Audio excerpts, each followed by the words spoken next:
indica que Managua es uno de los socios fundamentales de Moscú en América Central. Nuestros países se pronuncian constantemente por la formación del orden mundial multipolar, la solución de los problemas globales y regionales sobre la base del derecho internacional, el fortalecimiento del papel de Naciones Unidas en mantener la estabilidad internacional. En declaraciones en exclusiva a Octavo Mandamiento, Vladimir Belinsky, vicedirector del Departamento Latinoamericano de la Cancillería rusa, manifestó lo siguiente. Actualmente, y como siempre, tradicionalmente, las relaciones entre Rusia y Nicaragua están en un excelente nivel. Es un nivel de cooperación estratégica en varias esferas. En primer término, es un fuerte de buena comprensión, entendimiento, diálogo político. Otro lado fuerte de nuestra relación es la relación económico-comercial y tradicionalmente científico-técnico y cultural. Tenemos una variedad de temas concretas para trabajar, para intensificar y aumentar nuestra relación. Le doy un ejemplo. El año pasado se incrementaron considerablemente el volumen de las relaciones comerciales. Los intercambios de delegaciones ha sido constante. Teníamos visitas desde Nicaragua para Rusia, tanto desde Rusia para Nicaragua, dentro del desarrollo del diálogo político. Y naturalmente que tenemos una fuerte y una muy larga tradición de relaciones en esfera de educación y cultura. Hoy día estamos mano a mano enfrentando esta presión desde el exterior. No es una presión solamente sobre Rusia, sobre algunos temas concretos. Es una presión sobre los estados que eligen su propio modo de desarrollo, su propio modo de vivir, de acuerdo a su legado histórico y político, de acuerdo a sus ideales y sus valores. Ese es el objetivo de esa presión. Y estoy seguro que vamos a salir de esa presión fortalecidos, con una nueva fuerza política, un nuevo bienestar social y económico, y lo más importante, con una gran experiencia de defender nuestros valores.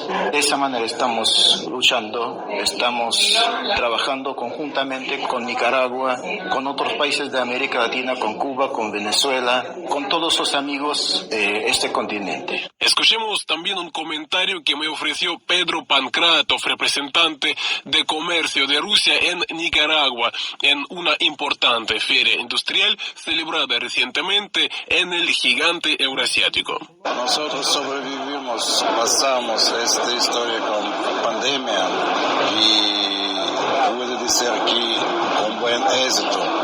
Primera vez en la historia moderna, nuestro comercio bilateral año pasado superó 1.160 millones de dólares. Este es un comercio puro y con buenas perspectivas para este año. Más, por desgracia, por esta situación geopolítica que destruyó mucho la logística, tenemos que recuperar, ya tenemos la tarea de recuperar. Hay interés mutuo para desarrollar y restaurar lo que nosotros perdemos en estos primeros meses de este año, porque yo ya puedo decir el interés de continuar la cooperación en la área farmacéutica. La gente ya conoce el Instituto Biotecnológico Mechnikov, que trabaja en Nicaragua y que permitió a Nicaragua 2-3 últimos años empezar a exportar productos farmacéuticos, vacunas primeramente. Entonces hay posibilidades de desarrollar esta área. Tenemos también interés mutuo para sofisticar el transporte colectivo. Ya año pasado hubo buena cantidad de los buses. Este año esperamos unos 300 unidades nuevas y podemos continuar en esta área. Podemos continuar el proyecto de infraestructura. Claro que en agricultura también hay mucho que hacer, potencial existe. Solamente que tenemos que superar estos obstáculos que tenemos hoy. Y hablando, yo creo que se te ha respondido en parte a la pregunta, no obstante, y sobre las necesidades del mercado nicaragüense, donde empresas rusas sí que puedan aportar. ¿O qué necesita, a mi juicio? Nicaragua necesita nuevas tecnologías, necesita también sofisticar su área de agricultura, llenar más maquinaria en esta área y ya exportar más y más los productos acabados con más valor agregado. Y tenemos una potencia grande junto con los otros países parceros, desarrollar cooperación en esta área. Y aquí nosotros estamos, muy interesante, nosotros estamos en la feria Inoprom, la más gran feria, muy emblemática, al frente de nosotros está stand de Roselcosmas y de Agromás de Holding de Kazajistán, donde nosotros hablamos con el periodista de Sputnik. Además, yo quisiera preguntarle sobre, quizás usted ha podido aquí notar y ver en esta feria ya interés por parte de empresas rusas por este mundo, por esta dirección. Sí, hoy tenemos el día especial de encuentros con los empresarios rusos. Ya tenemos en la primera parte del día las empresas de las áreas de farmacéutica, la área de maquinaria para construcción, unos insumos agrícolas. También tenemos muy interesante la técnica médica perinatal de una buena calidad que ya exporta Rusia para 80 países del mundo. Esta es solo la primera parte del día y esperamos una buena sesión también muy amplia por la tarde. Y viceversa, porque también me tocó escuchar por parte de los nicaragüenses acá, por ejemplo, en la embajada de Nicaragua en Moscú, que también ellos quieren suministrar algunos productos. ¿Usted podría comentar ese tema? Sí. Tenemos también buen potencial para comprar más productos tradicionales nicaragüenses, como café, por ejemplo, maní, etc. Más también nosotros podemos pensar en desarrollar juntos la producción de nuevos productos en las tierras de Nicaragua, que puede ser como una de las ideas soya muy interesante, porque allí con las tecnologías este producto también puede ser rentable, como ejemplo, como la idea, por ejemplo. Entonces, sí, claro que podemos y tenemos que comprar más. Sería la última pregunta, quizás ya no sea muy económica, pero no obstante quisiera preguntarle, porque por ejemplo desde Rusia sí que vemos y apreciamos las declaraciones, no sé, yo por ejemplo como periodista de sus autoridades, de su pueblo en relación a nuestro país que nos apoya políticamente en particular, y quisiera preguntarle entonces sobre la postura de Rusia, es decir, se puede constatar que también Nicaragua para nosotros lo percibimos acá en Rusia, incluso a nivel de nuestras autoridades, como amigo, como aliado, este sería. Pues claro que nosotros apreciamos este apoyo incondicional, muy valioso en estos tiempos. Pienso que juntos superamos todos. Sputnik. Contamos lo que otros callan. Y bien, hasta aquí hemos llegado con esta edición número 358 de Octavo Mandamiento, Víctor. Hemos pasado estos 60 minutos con ustedes desde los estudios de Radio Sputnik. Quien les habla, Víctor Sujo. También me acompañaron Víctor Ternovsky y Sebastián Tapia. Y desde Barcelona, Javier Benítez. Les invitamos a reencontrarnos mañana. Muchas gracias. Sputnik. A cada momento, en cualquier parte del planeta, para traerte la información.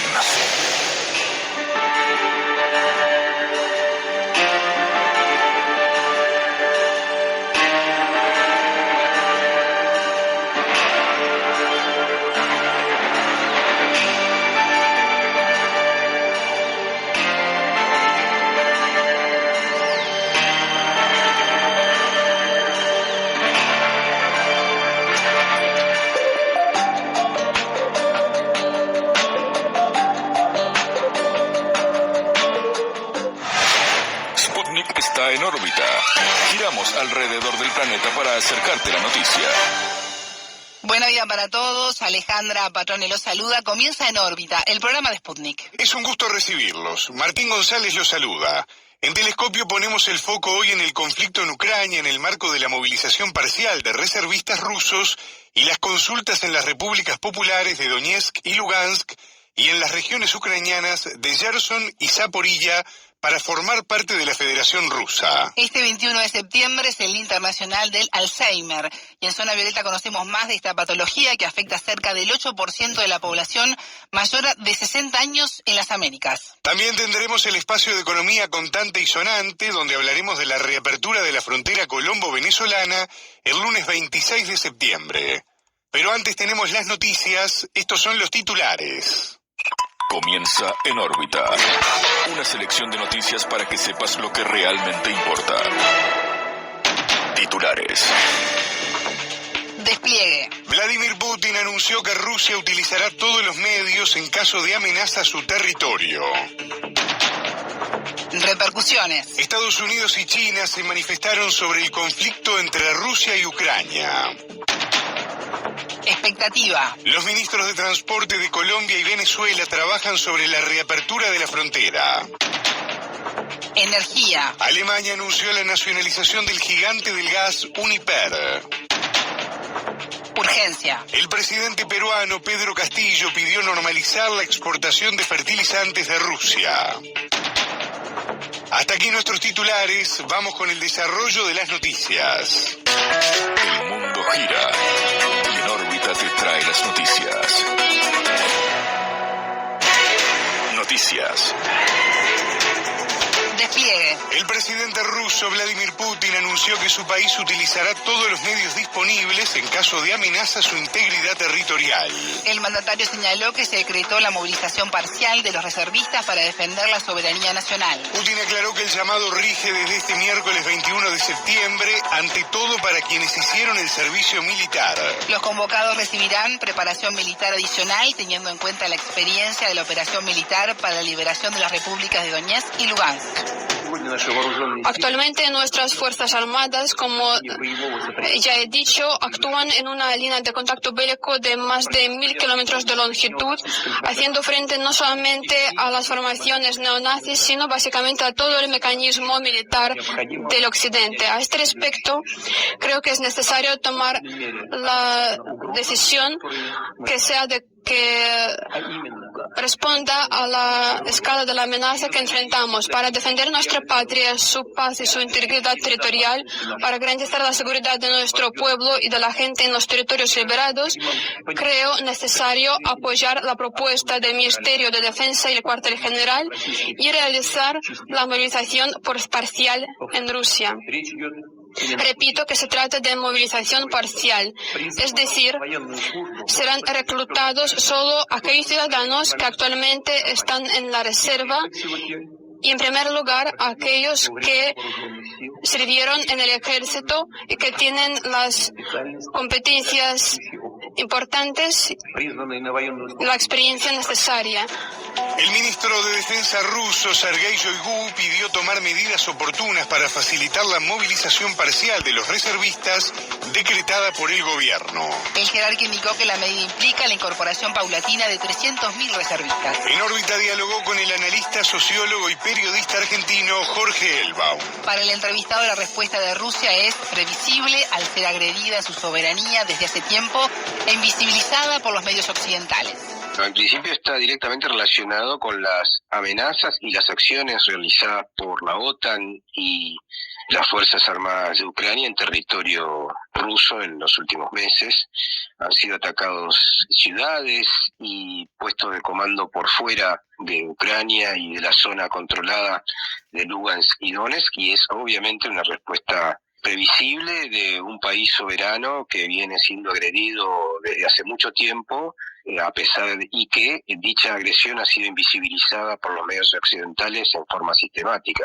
Parte de la agresión fue militar, en la medida que gran parte de los ciudadanos rusos viviendo en Ucrania y los rusohablantes ucranianos han sido asesinados desde el 2014 hasta la operación militar especial rusa. Incluso hay una cantidad de 15.000 muertos producto de bombardeos durante esos años.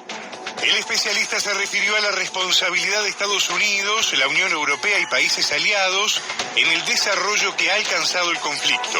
Elbaum agregó que dar garantías de soberanía y neutralidad es la única forma de responder al modelo de hegemonismo unilateral impuesto por Estados Unidos.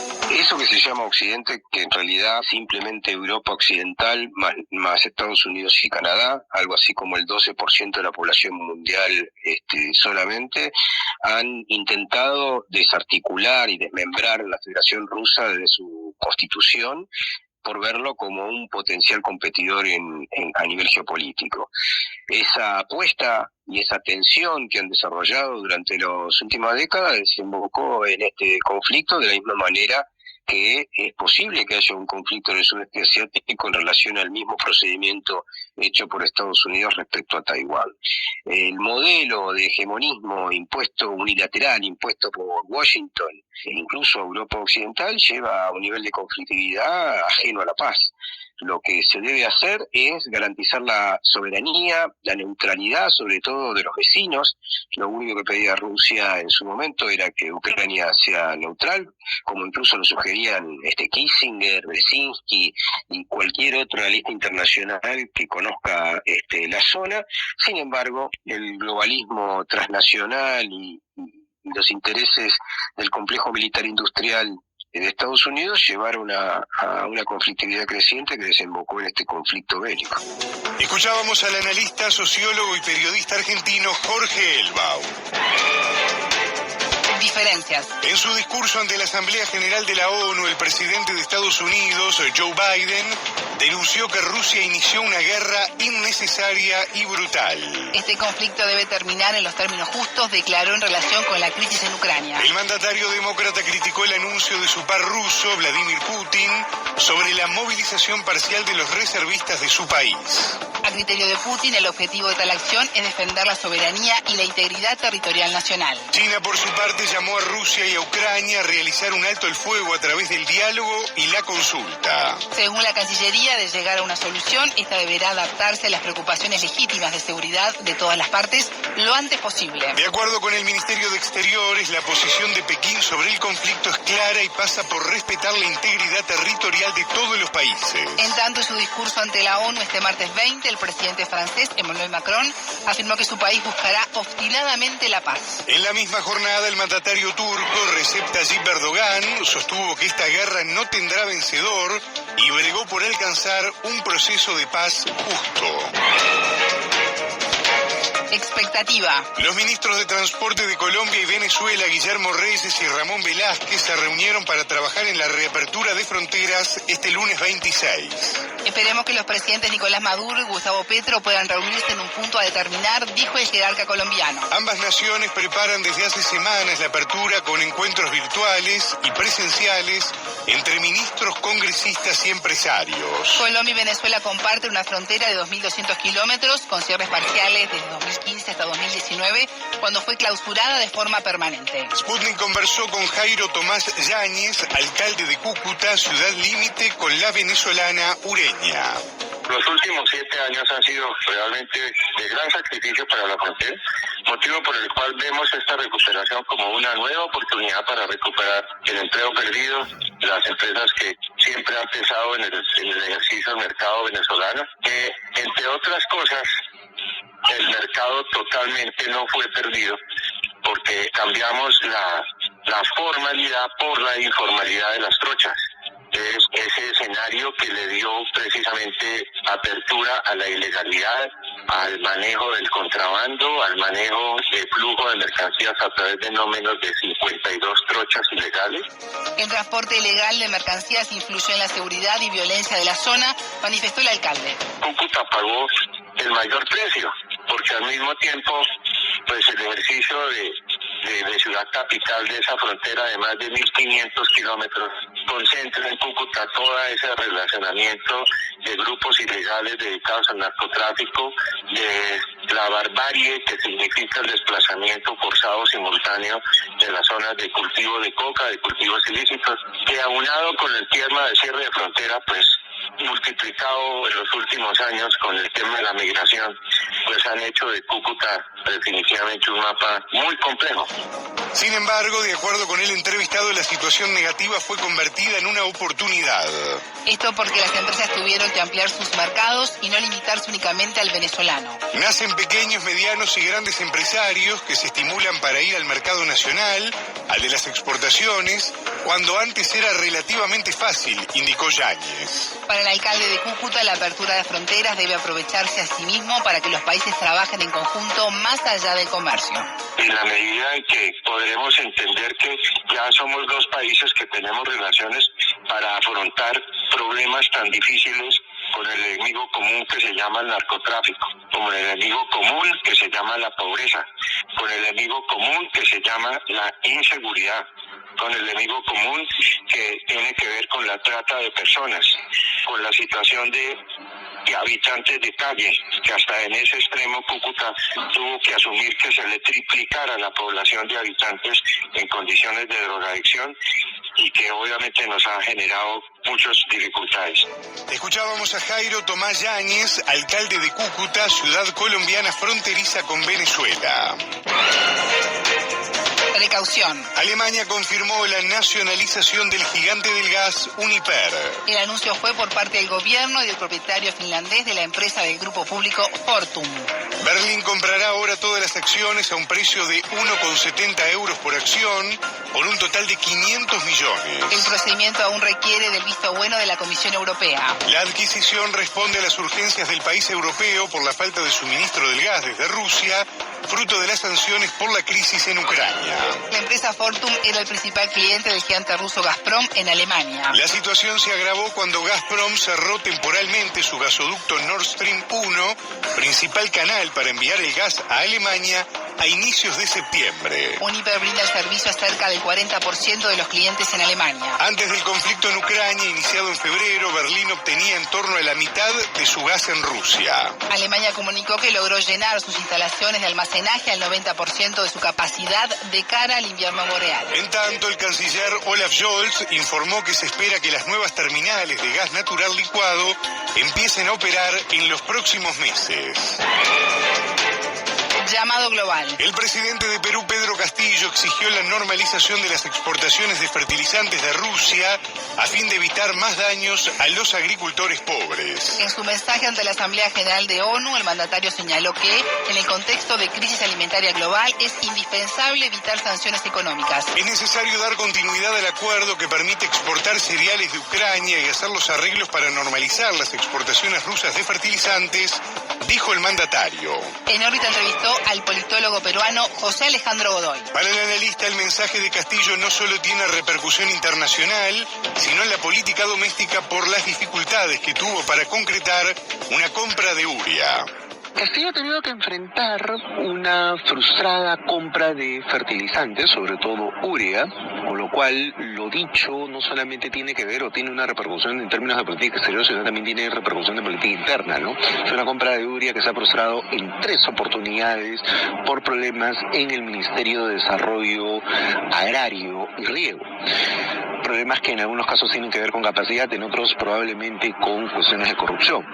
Por tanto, Castillo está viendo esta posibilidad como salida no solamente por un tema internacional, sino también porque eso podría hacer que la campaña agrícola peruana del año 2023 no quede mal parada en términos de resultados. En su alocución, Castillo reafirmó la voluntad de su ejecutivo en hallar una solución a la operación militar de Rusia en Ucrania.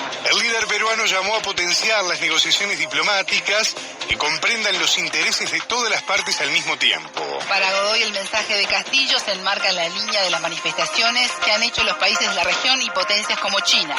Creo que la Cancillería peruana lo que lee es básicamente la existencia de una situación en la cual Ucrania ha podido recuperar un conjunto de posiciones dentro de la guerra con Rusia. Visto el mensaje de Vladimir Putin el día de hoy, es muy notorio y muy claro que varios países del planeta están ya impulsando que la guerra acabe, no solamente por sus secuelas políticas, sino también por sus secuelas económicas, ¿no? Entonces, por tanto, en esa línea, lo dicho por el presidente Castillo se enmarca dentro de lo que el resto de la región latinoamericana ha manifestado, pero también países como China, que han pedido un alto al fuego a esta situación. A criterio del entrevistado, el mensaje de Castillo fue dirigido a reposicionar la política exterior de su gobierno en temas claves en los cuales tuvo una posición débil. Y entre ellos destacó el conflicto entre Rusia y Ucrania, las disputas entre Israel y Palestina, y el respaldo a Argentina respecto a su soberanía sobre las Islas Malvinas.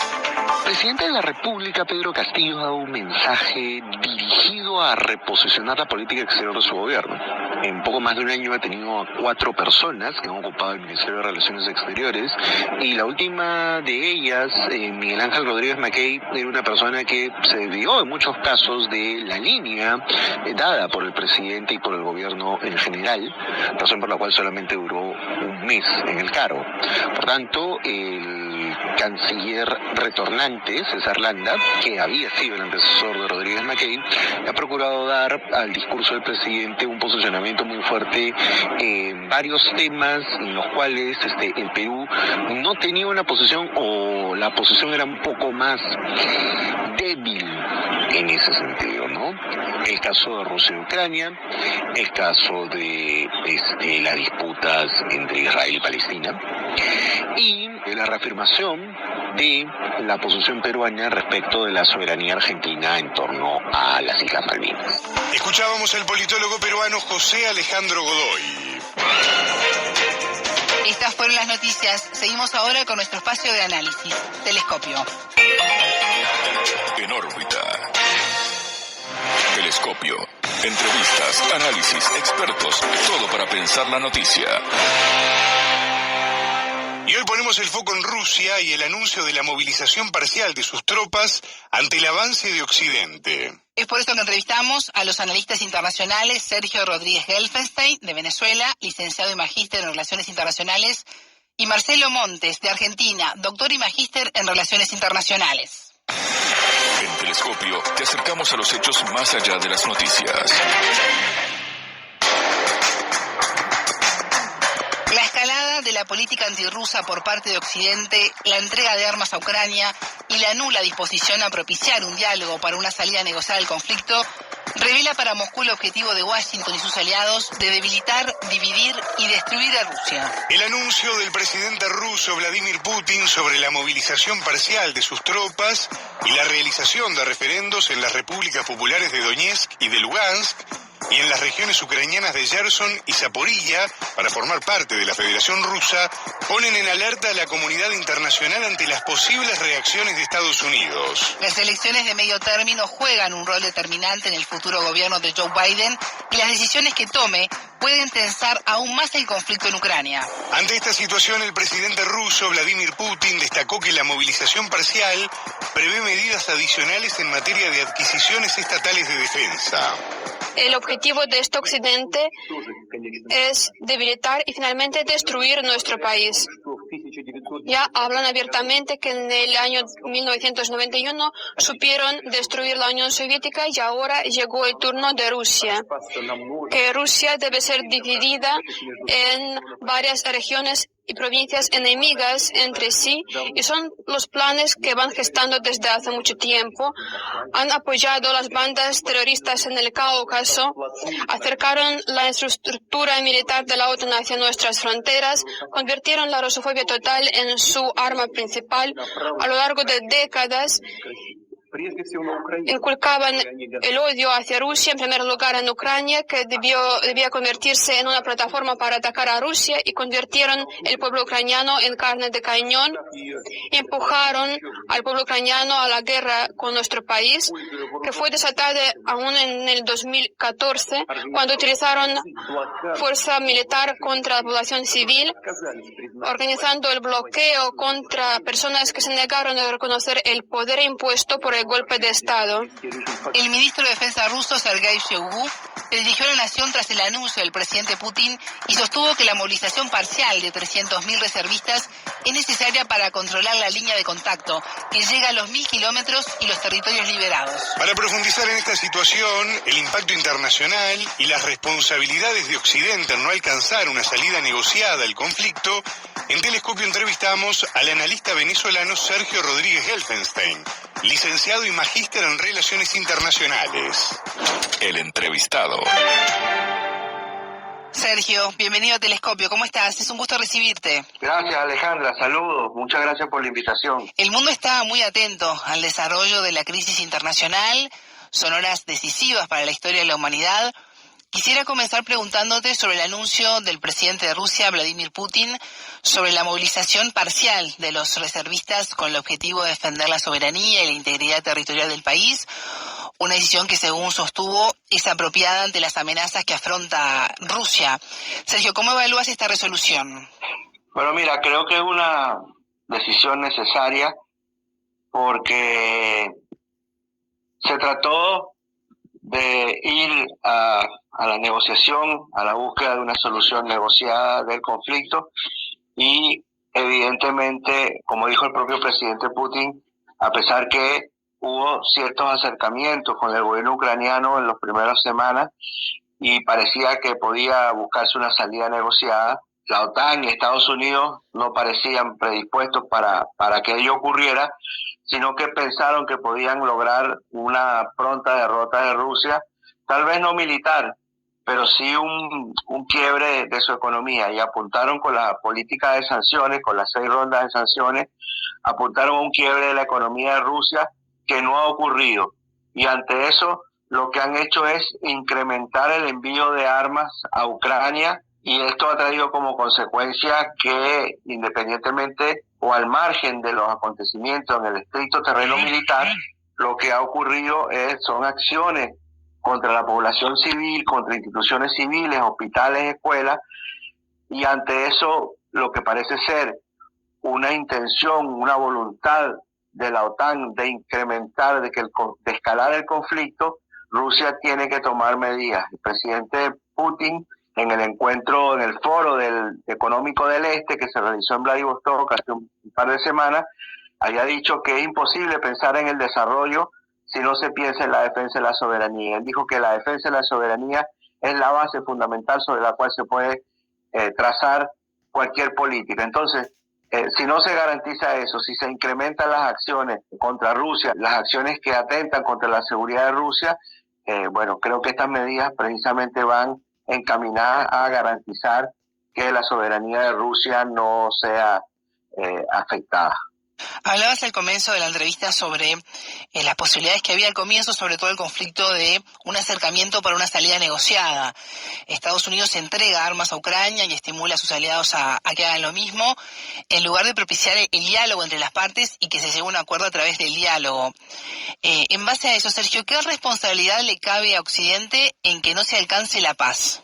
Bueno, le cabe toda la responsabilidad, porque incluso antes del 24 de febrero, el gobierno ruso envió una serie de propuestas para que se avanzaran las negociaciones, no solamente en el formato de Minsk, no solamente referido al tema de la expansión de la OTAN, sino que también en el término de las negociaciones, de los acuerdos que existían desde tiempos de la Unión Soviética sobre el control de armamento nuclear de corto alcance, mediano alcance, que uno a uno fueron derogados unilateralmente por Estados Unidos. Entonces, tenemos que entender que hay una voluntad de Estados Unidos de ir torpedeando todos los acuerdos que en materia de control de armamento y en materia de búsqueda de la seguridad colectiva se hayan conseguido. En ese sentido hay que decir que en los últimos años hay un retroceso. El mundo bipolar, por la posibilidad precisamente de que el estallido de una guerra de carácter nuclear significara la destrucción de la humanidad, estableció mecanismos que reflejaban la racionalidad necesaria para evitar una guerra de carácter nuclear. Pero eso se ha ido deteriorando.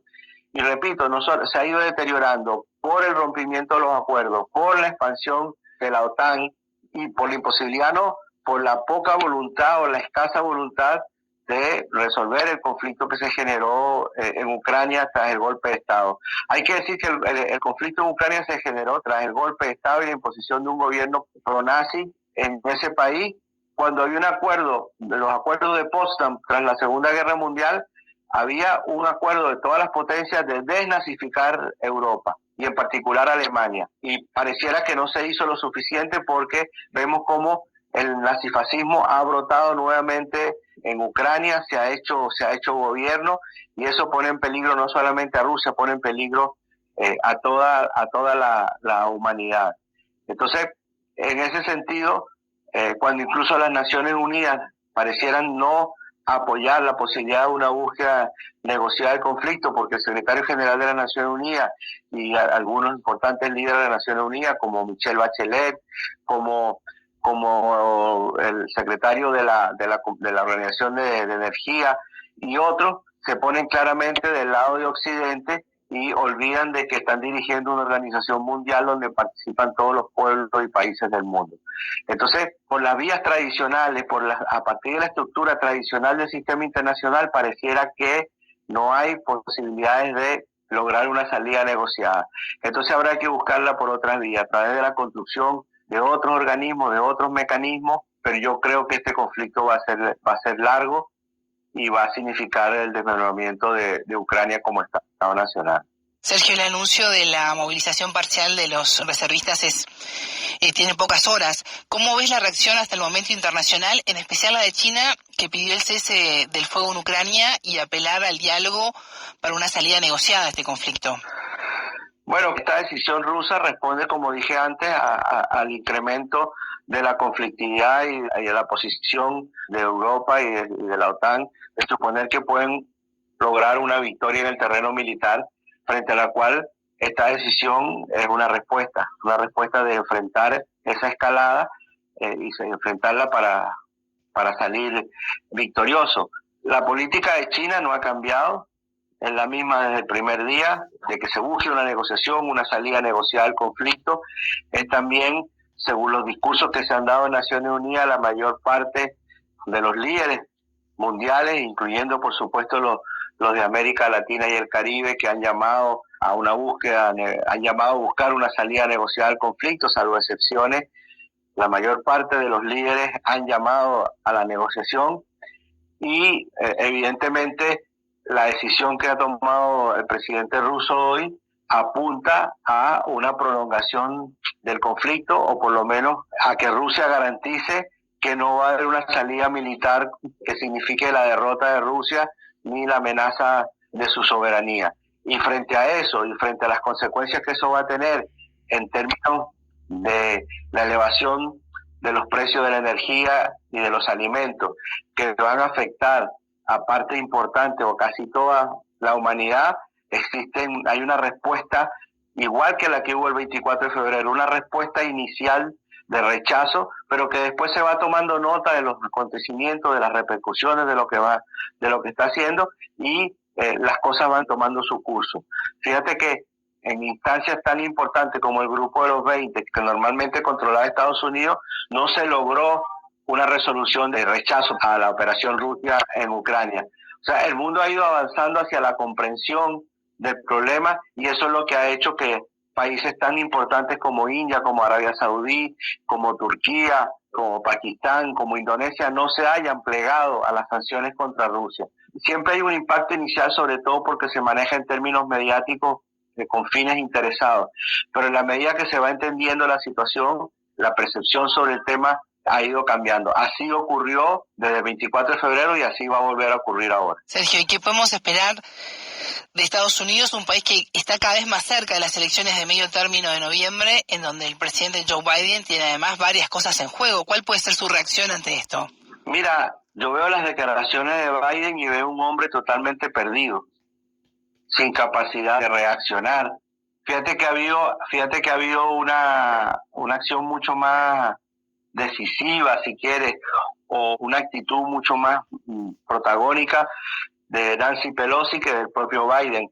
Incluso uno observa que hay un desmembramiento de la política exterior de Estados Unidos, en la que el Departamento de Estado cada vez pierde más protagonismo y comienzan a operar en temas de política exterior otros entes como el Consejo de Seguridad Nacional, como las propias Fuerzas Armadas, que comienzan a ser actores internacionales que definen políticas en Estados Unidos. Entonces, uno no observa una política coherente en el gobierno de Estados Unidos y eso augura una gran derrota del presidente Biden y del Partido Demócrata que en las próximas elecciones de noviembre, que evidentemente van a rayar la cancha de cara a las elecciones del año 2024 y pareciera que a Estados Unidos ya no le van quedando instrumentos, al gobierno de Estados Unidos no le van quedando instrumentos internos de convencimiento de los ciudadanos, entonces apelan a una supuesta agresión a la seguridad nacional y a una supuesta defensa de la integridad de Estados Unidos como instrumento aglutinador de las conciencias y como instrumento de búsqueda de votos en las elecciones. Con esto también se oculta la gran problemática interna de Estados Unidos, la crisis interna, la crisis económica interna, el incremento de la violencia, que fíjate que ya casi que pasó a un segundo plano en las noticias y se pone sobre todo énfasis en estos temas. Pero hay una situación latente, hay un crecimiento de los índices, por ejemplo, de pobreza, de marginación en Estados Unidos y la crisis económica sigue aumentando, la inflación no puede ser controlada, cosa contraria a lo que está ocurriendo en Rusia.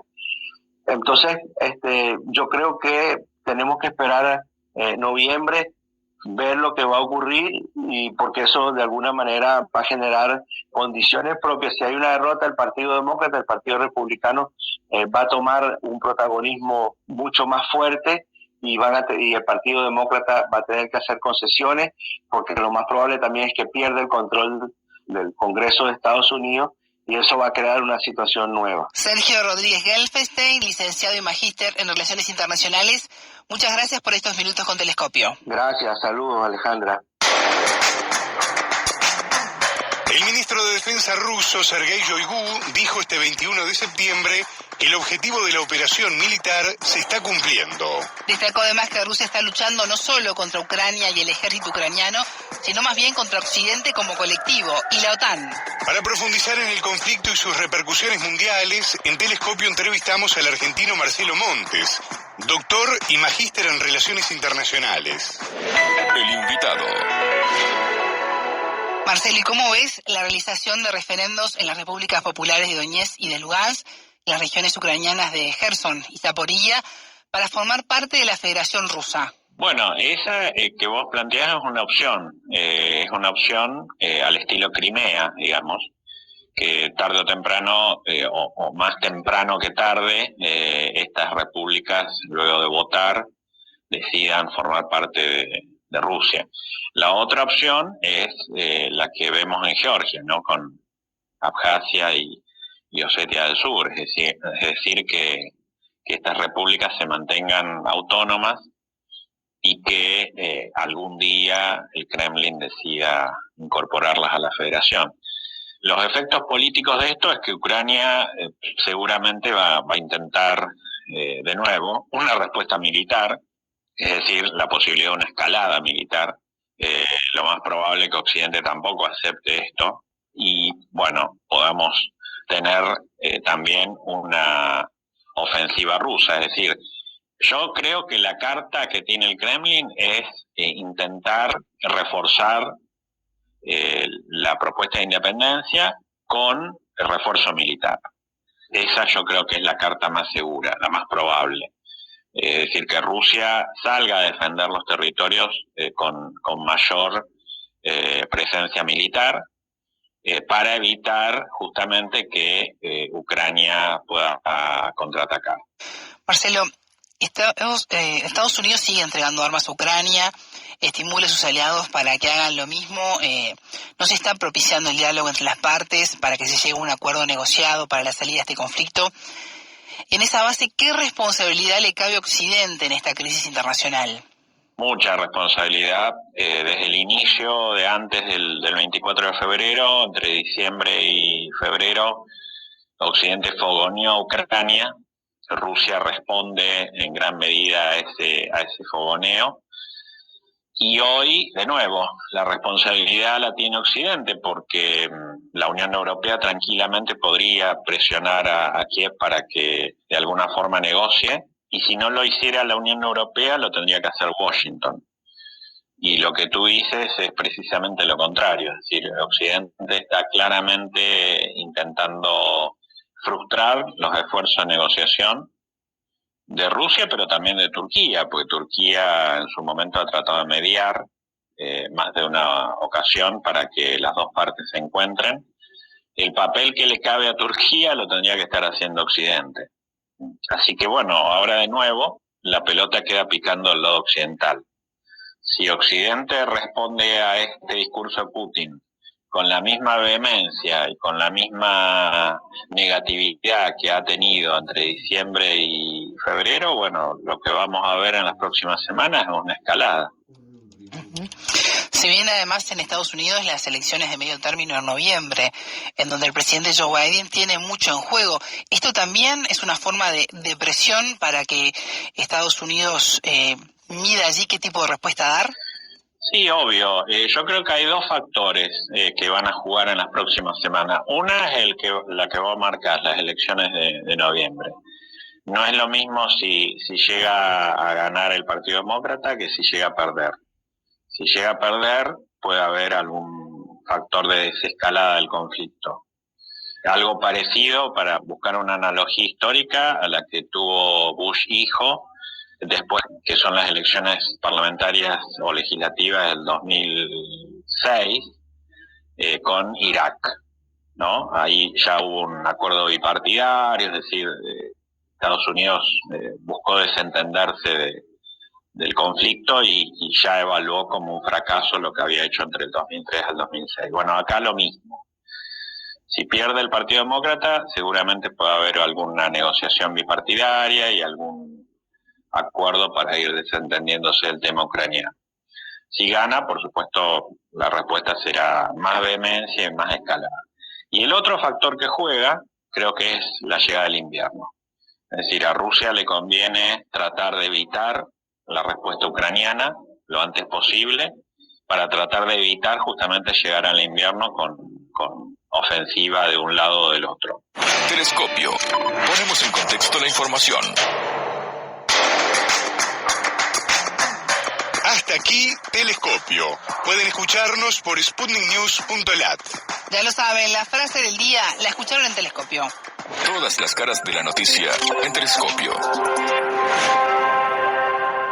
Esta decisión rusa responde, como dije antes, al incremento de la conflictividad y la posición de Europa y de la OTAN, de suponer que pueden lograr una victoria en el terreno militar, frente a la cual esta decisión es una respuesta de enfrentar esa escalada y enfrentarla para salir victorioso. Telescopio, un espacio para entender lo que sucede en el mundo. Zona Violeta, un espacio para hablar de salud y estilo de vida. Seguimos con En órbita y entramos a nuestra zona violeta. Anabela, bienvenida, ¿cómo estás? Bien, Ale, muchas gracias. Cerca del 8% de la población mayor de 60 años en las Américas tiene Alzheimer. Cada 21 de septiembre se conmemora.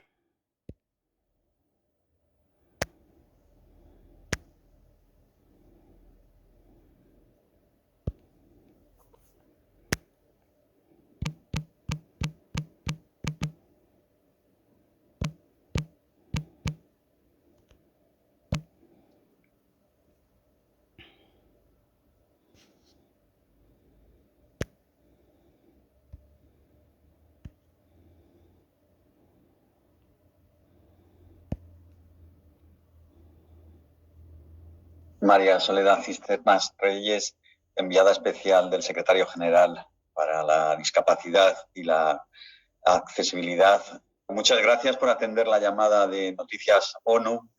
En estos días, hoy está empezando la cumbre de transformación de la educación y quisiéramos abordar contigo la educación desde el punto de vista de la discapacidad y la accesibilidad. Más del 90% de los niños del mundo han visto interrumpida su educación por la pandemia de COVID-19 debido a los encierros y las cuarentenas, haciéndoles perder muchísimas horas lectivas y causando rezagos en muchos estudiantes. Pero ¿cuál ha sido ese coste concreto para los niños y los jóvenes y las niñas con discapacidad? Bueno, muchas gracias, Antonio, por esta posibilidad de comunicarnos. Y desde luego el costo para niñas, niños y adolescentes con discapacidad en la educación a distancia ha sido en primer lugar que muchos de ellas y ellos no cuentan con los equipamientos tecnológicos para la conexión. Pero además, el Internet, que no todos tampoco lo tienen, y un factor muy, muy clave es que desde inicio hubo falta de accesibilidad. Por ejemplo, para los estudiantes sordos, que hubiese interpretación en lengua de señas. Para los estudiantes ciegos, que hubiese audiodescripción. Para los estudiantes con discapacidad intelectual, que hubiese un lenguaje sencillo y lectura fácil. Entonces, todo eso ha significado que finalmente han ido quedando atrás los estudiantes con discapacidad.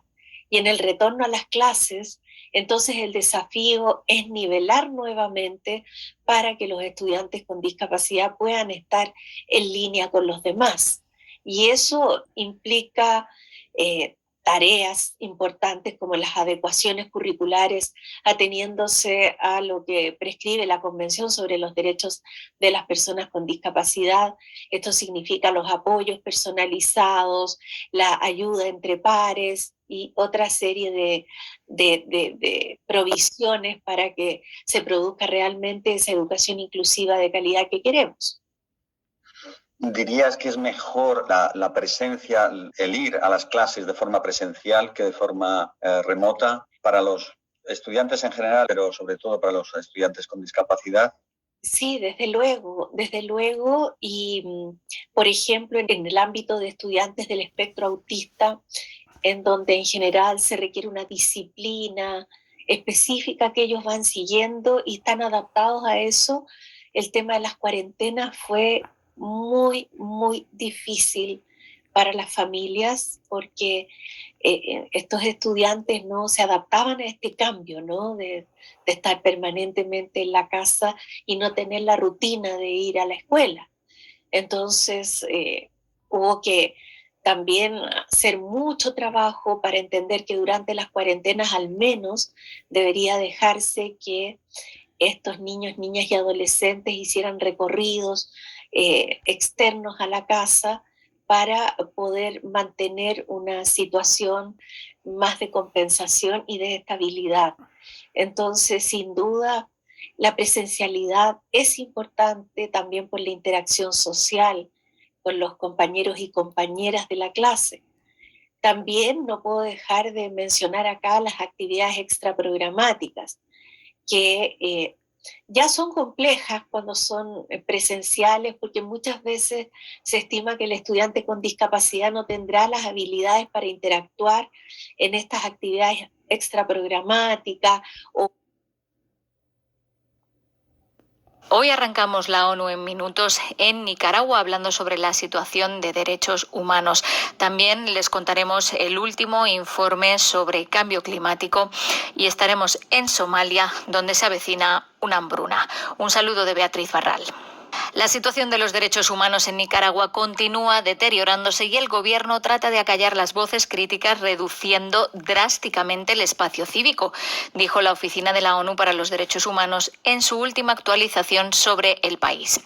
Las restricciones a la libertad de expresión se han intensificado con la clausura de al menos 20 estaciones de radio y televisión durante 2022. Los ataques a la libertad de prensa han provocado que el personal del principal diario del país se ve obligado a salir del exilio, sumándose a los 120 periodistas que lo han hecho desde 2018. Cristian Salazar es uno de los portavoces de la oficina. Los embates contra la libertad de asociación se han incrementado de manera exponencial.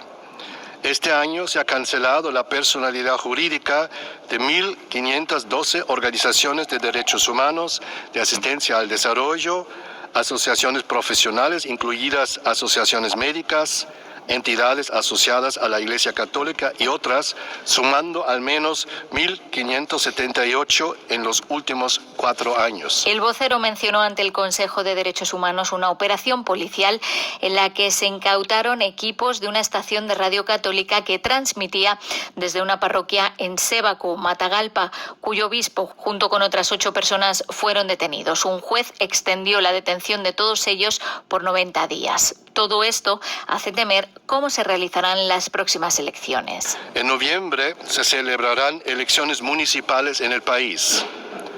Existen serias preocupaciones sobre estas elecciones por la ausencia de significativas reformas electorales y judiciales, como las recomendadas por la oficina y otros mecanismos para que las normas y prácticas vigentes en las próximas elecciones sean compatibles con los estándares internacionales de derechos humanos. Todas estas restricciones y la pobreza han hecho que 200.000 nicaragüenses hayan solicitado asilo en otros países. Las olas de calor en Europa, las inundaciones en Pakistán, las sequías en China, el Cuerno de África y Estados Unidos son el precio de la adicción a los combustibles fósiles, dijo el secretario general en la presentación de un informe que una vez más señala que la humanidad va en la dirección equivocada en la lucha contra el cambio climático. There is nothing natural about the new scale of these disasters. La nueva magnitud de estos desastres no tiene nada de natural. Son el precio que hay que pagar por la adicción de la humanidad a los combustibles fósiles. El informe Unidos en la Ciencia de este año demuestra que los impactos del cambio climático se están adentrando en un territorio desconocido de destrucción. Sin embargo, cada año insistimos en redoblar esta adicción a los combustibles fósiles, incluso mientras los síntomas empeoran rápidamente. El informe elaborado por la Organización Meteorológica Mundial constata que los índices de emisión de los combustibles fósiles superan ahora los niveles previos a la pandemia. Y en Somalia, uno de esos países afectados por una gran sequía, alrededor de 6.700.000 personas sufrirán probablemente altos niveles de inseguridad alimentaria entre octubre y diciembre de este año y más de 300.000 podrían ser víctimas de una hambruna, alertan las agencias humanitarias de la ONU. Las organizaciones insisten en que las advertencias son claras, hay que actuar ahora o se producirá una hambruna en las próximas semanas. Y recuerdan que en 2011 la mitad de las 244.000 personas que murieron de hambre lo hicieron antes de que se declarara oficialmente la hambruna. UNICEF dice que hay más de 500.000 de niños en grave peligro y algunos ya están muriendo. En la hambruna de 2011 la cifra era de 340.000 niños que requerían tratamiento. Hoy son 513.000. Así que tenemos más de 500.000 enfrentándose a una muerte evitable. No es solo un número, es una pesadilla que no hemos visto nunca en este siglo. Y la Confederación Sudamericana de Fútbol, conocida como Conmebol, se ha convertido en miembro de la iniciativa Fútbol por los Objetivos, liderada por la ONU, que aprovecha el poder del fútbol para promover y apoyar el logro de los Objetivos de Desarrollo Sostenible.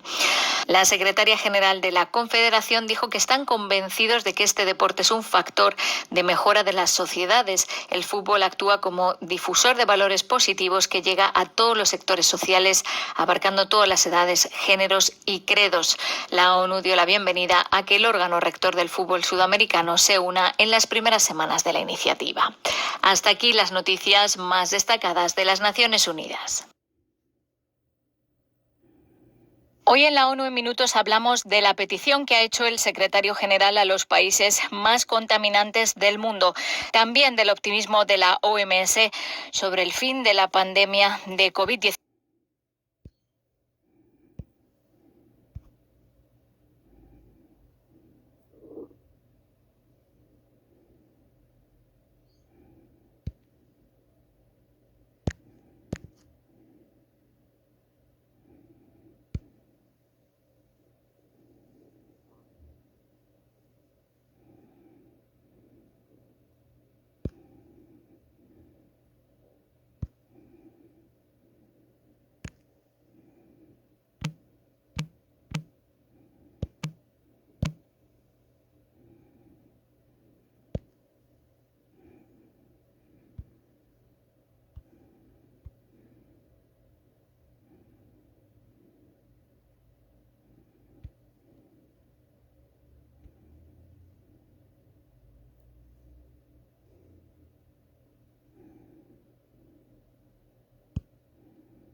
Estás con SBS Spanish.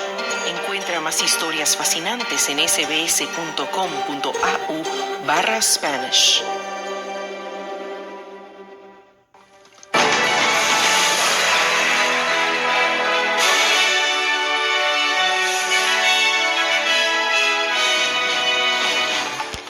Minuto de silencio en la jornada de luto decretada en Australia por la muerte de la reina Isabel II. Líderes mundiales condenan el anuncio de Vladimir Putin de una movilización del ejército en la guerra de Ucrania y continúan las reacciones ante acusaciones de racismo en clubes de AFL. Estos son los titulares de este jueves 22 de septiembre.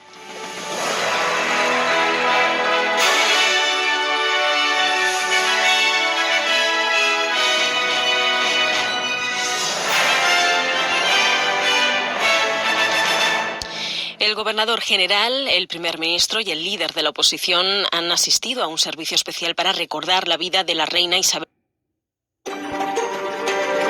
SBS, a world of difference. You're with SBS Spanish, on mobile, online and on radio. Y Wurundjeri, Noelia Blasco. Muy buenas tardes y bienvenidos a esta edición de Hora 13, tu programa en español de Radio SBS. Hoy es jueves 22 de septiembre de 2022 y esta tarde te acompañan en micrófonos desde nuestros estudios en el centro de la ciudad de Melbourne, las tierras tradicionales de los pueblos Bunurong y Wurundjeri, Noelia Blasco y quien te habla, Carlos Colina. En SBS Spanish reconocemos la conexión continua e inquebrantable de los pueblos aborígenes y del estrecho de Torres con sus tierras. Y más adelante en Hora 13. El presidente de Rusia, Vladimir Putin, ha ordenado una movilización parcial del ejército ruso y advierte a Occidente sobre la posibilidad de usar armamento nuclear en su guerra contra Ucrania. Hoy ha sido declarado día feriado en todo el país en homenaje a la reina Isabel II, con consecuencias económicas para varios sectores. ¿Qué pasa con las guarderías? Te explicamos más adelante. Y por supuesto traeremos la información deportiva, incluyendo el partido amistoso de los Socceroos contra Nueva Zelanda, el Mundial de Ciclismo en Wollongong, la AFL y la previa al Gran Premio de MotoGP en Japón. Pero primero vamos al boletín de noticias con Noelia Blasco.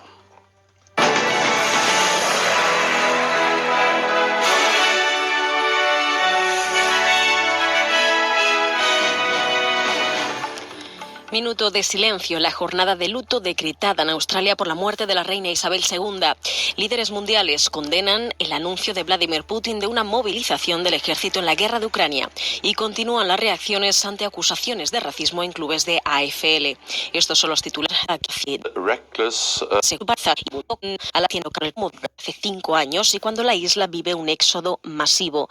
Cerrado este año por los supuestos ataques sónicos contra su personal diplomático, el consulado estadounidense empezó a emitir visas en La Habana en mayo pasado, pero muy pocas. La mayoría de los solicitantes estaban obligados a viajar a terceros países como Guyana o Colombia para hacer ese trámite. Y por otro lado, el gobierno colombiano anunció este miércoles que entregará más de 680.000 hectáreas de tierra a campesinos, afros e indígenas en medio del conflicto por las ocupaciones a la fuerza de extensos predios. La superficie equivale a 4 veces el tamaño de Sao Paulo. Más de 12.000 familias serán beneficiadas en 19 de los 32 departamentos. El jefe de la Agencia Nacional de Tierras, la entidad estatal a cargo de distribuir las tierras, especificó que el grueso de las hectáreas irán destinadas a ampliar los resguardos indígenas.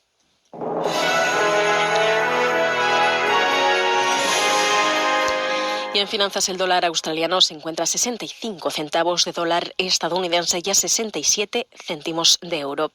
En cuanto al tiempo, se esperan para esta tarde nubes en Perth con 19 grados, misma temperatura en Adelaide. En Melbourne presenta esta tarde una tarde soleada con 22 grados, Hobart 21 grados en un día soleado, Canberra ligeras lluvias con 17 grados, Sydney lluvia con 20 y Brisbane 24 grados centígrados y ligeras lluvias. Hasta aquí el boletín de noticias de Radio SBS. Ahora te invitamos a continuar en sintonía de Hora 13. Mañana más información a partir de la 1. Muy buenas tardes.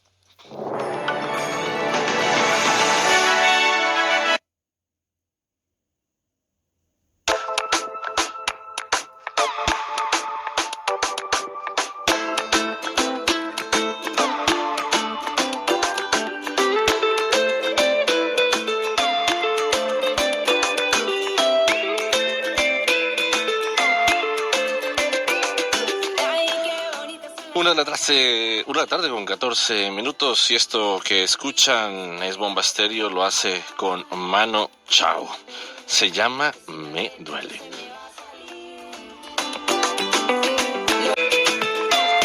Hasta que no me duele más. Como nunca se va a ir el coste de los peajes. Bonos velocidad. En todo el país en homenaje a la reina Rusia. Tales afirmaciones sobre Rusia que nuestro país también tiene una variedad de armas de destrucción y en algunas áreas incluso más modernas que las que otros países están incluidos en la OTAN. Y si la integridad territorial de nuestro país se ve amenazada, utilizaremos sin duda todos los medios a nuestro alcance para proteger a Rusia y a nuestro pueblo. Eso no es una broma. Sobre las repercusiones de este discurso en la arena del derecho internacional, conversamos con el abogado, académico y experto en derecho internacional Lukas Lisinski de la Universidad de Nueva Gales del Sur. Lo que está pasando es nada más que una escalación de la retórica que muestra de verdad el desespero de Putin. Lo que puede pasar ahora es que se intensifique la cuestión diplomática y las negociaciones, no solamente involucrando Rusia y Ucrania, sino que también en toda Europa y Asia Central, que serán países seguramente afectados si efectivamente se usan armas nucleares. Bueno, de todas maneras, esto ha prendido las alarmas. Varios países, incluido Australia, se han pronunciado al momento, pero ¿qué pasa con el derecho internacional? Todos los países, de alguna u otra manera, y que pertenecen a la ONU, por lo menos, o que tienen un puesto en la ONU, están sujetos a cierto tipo de reglamentos. ¿Qué pasa con ese derecho internacional en este escenario? Sí, pues la Carta de la ONU dice muy claramente que no se puede utilizar la fuerza armada para amenazar la integridad territorial de un Estado. Sin embargo, también dice el derecho internacional que las armas nucleares en general están prohibidas, con la excepción de cuando la existencia de un Estado esté amenazada.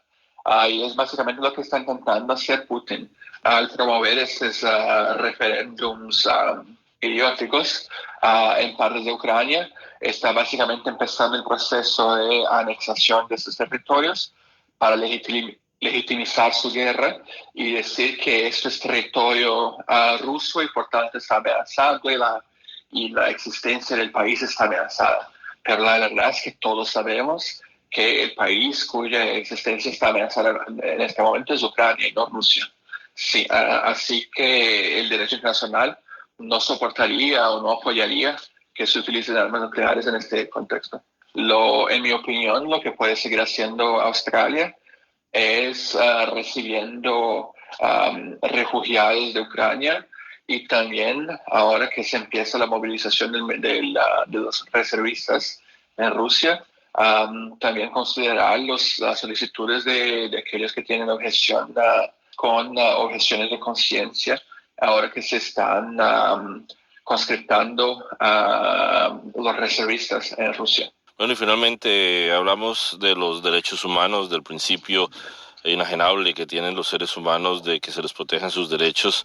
Cuando se habla de llamar, como bien lo indicas, a las reservas, de llamar a personas que no quieren participar en la guerra y están enfrentando la posibilidad de morir, ¿cómo en este también contexto se pueden afectar los derechos humanos tanto de los rusos como de los ucranianos? Pues la verdad es que el derecho internacional de los derechos humanos no cubre exactamente la protección del personal del ejército del propio país. Pero lo que sí tenemos protecciones de derechos humanos es respecto a aquellos que tienen objeciones de conciencia y también la libertad de protesta. Porque ahora han empezado otra vez las protestas en Rusia, lo que puede ser muy importante para el futuro de esta guerra, porque se quita el apoyo interno a Putin, pero lo que se hace en Rusia es básicamente criminalizar la protesta. Entonces tenemos ahí dos derechos muy importantes, que es el derecho de libertad de expresión respecto a las objeciones de conciencia y también el derecho a la libertad de protesta, que se están violando o potencialmente violando en Rusia y que protegen a la gente contra estas conscripciones. Lukas Lisinski, muchísimas gracias por haber conversado con nosotros aquí en Radio CBS. Muchas gracias por tenerme. Y por su parte, el jefe de la Policía Exterior de la Unión Europea, Josep Borrell, dice que el presidente ruso se está desesperando. What President Putin announced today constitute another major escalation. Lo que ha anunciado hoy el presidente Putin constituye otra gran escalada en la guerra no provocada que ha lanzado contra Ucrania. Parece que está hablando de una medida de pánico y desesperación. Con la amenaza de usar armas nucleares, está tratando de intimidar a Ucrania y a todos los países que apoyan a Ucrania. Pero fracasará. Ya ha fracasado, fracasará de nuevo, decía Borrell. Y sobre el impacto geopolítico de estas acciones rusas, buscamos la opinión de Miguel Híjar. Él es profesor en Relaciones Internacionales de la Universidad de Guadalajara en México y presidente de la Asociación de Estudios Australianos de Norteamérica. Es un discurso muy grave que se toma ya con seriedad, por lo menos ha sido esa la respuesta de parte, por ejemplo, del gobierno de los Estados Unidos. También ha sido la respuesta de parte de la Organización del Tratado del Atlántico Norte, una preocupación acerca de estas amenazas que, si bien muchos podrían pensar no hay que tomarlas con tanta seriedad, pues realmente no son tampoco para tomarse a la ligera. Y es que la beligerancia de parte de Rusia ha ido en aumento, incluso ya ahora hay un decreto por el cual algunas de las fuerzas de reserva del ejército ruso, especialmente aquellas personas en la reserva que tengan entrenamiento o servicio militar previo, serán llamadas para continuar con la ofensiva en territorio ucraniano, como respuesta también a la pérdida del control de algunos territorios que habían ganado en los meses anteriores. Pero estas amenazas nucleares, sin duda alguna, son preocupantes, y esto quizás revela un estado de desesperación de parte del gobierno de la Federación Rusa, y más por los resultados de las reuniones que sostuvo Vladimir Putin con algunos de sus homólogos de la Organización para la Cooperación de Shanghái, en las que le mostraron su preocupación acerca del status quo. Tenemos, por supuesto, las propias declaraciones que hizo Putin en su reunión con el presidente Xi Jinping, en la cual aceptaba que China tenía preocupaciones legítimas acerca del curso de la invasión rusa. También el primer ministro de la India, Narendra Modi, le dejó muy en claro en su reunión a Putin que este no era tiempo para la guerra. Y por otra parte, el presidente de Turquía, Recep Tayyip Erdogan, insistió en que tenía que terminar la ofensiva y que incluso el territorio que ahora estaba bajo control ruso tenía que volver a sus legítimos dueños, incluida Crimea. Claro que aquí puede haber muchas interpretaciones acerca del mensaje de Crimea, si es a Ucrania o si es a la propia Turquía, haciendo referencia al antiguo dominio que tuvo el Imperio Otomano de la península de Crimea. Bueno, y finalmente, Miguel, Australia no es una potencia nuclear. Australia, de hecho, no está muy cercano a Rusia, no tenemos relaciones tan cercanas, y también en términos de distancia, pues no estamos, por lo menos geográficamente, cercanos en ese sentido. ¿Cuál es el papel de Australia, o cuál papel podría tener Australia en este conflicto, sabiendo que ya se pronunció, por lo menos haciendo un llamado para el diálogo? Australia es uno de los principales aliados de Estados Unidos y también, por supuesto, del Reino Unido, además de que tiene una relación muy sólida y muy cercana con algunos otros miembros de la Organización del Tratado del Atlántico Norte. Australia es además una potencia media que tiende a jugar un rol estratégico en las relaciones internacionales, y además de todo, pues bueno, es parte del G20, es una de las potencias miembros del grupo de los 20, en el cual también está Rusia. Entonces, Australia participa en varios foros en los que puede manifestar su posición y, por supuesto, también apoyar ciertas decisiones o ciertas acciones que se busquen por parte de otros países.